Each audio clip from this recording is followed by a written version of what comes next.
അന്തിക്കാട് പടിയം എടത്തിരി മഹാവിഷ്ണു ക്ഷേത്രത്തിലെ സപ്താഹത്തോടനുബന്ധിച്ചുള്ള കലവറ നിറയ്ക്കൽ ക്ഷേത്ര മേൽശാന്തി രാമകൃഷ്ണൻ എമ്പ്രാന്തിരി ഭദ്രദീപം കൊളുത്തി സമാരംഭം കുറിച്ചു.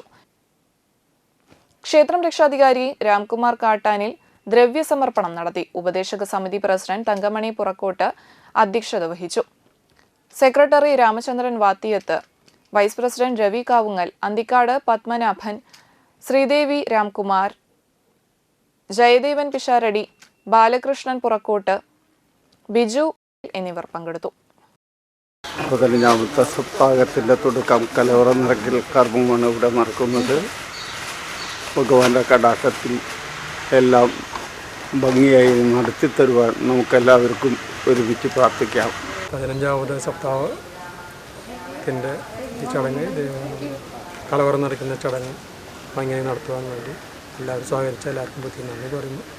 ഈ കാര്യം ഭംഗിയായിട്ട് സപ്താഹം ഭംഗിയായിട്ട് നടക്കട്ടെ. എല്ലാവരും സഹകരണം ഉണ്ടാവട്ടെ.